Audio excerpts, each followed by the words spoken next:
اللهم صل على محمد اللهم صل على محمد وعلى آله وصحبه وسلم۔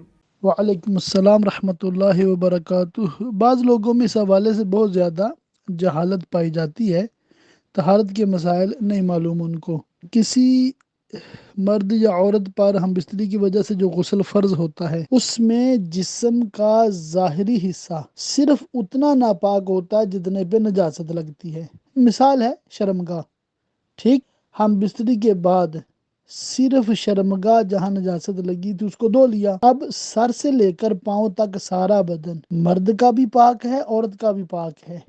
ظاہری طور پر یہ کسی بھی چیز کو چھوتے ہیں یا اپنے کپڑے پہن لیتے ہیں، یہ کپڑے یا جس چیز کو انہوں نے چھوا وہ ناپاک نہیں ہوگی، ٹھیک ہے۔ ہاں، ان پہ غسل فرض ہے، نماز کے لیے، مسجد جانے کے لیے، طواف کے لیے اور قرآن پاک کو چھونے کے لیے، قرآن پاک کی تلاوت کے لیے غسل فرض ہے، ضروری ہے، اس کے احکام الگ ہیں۔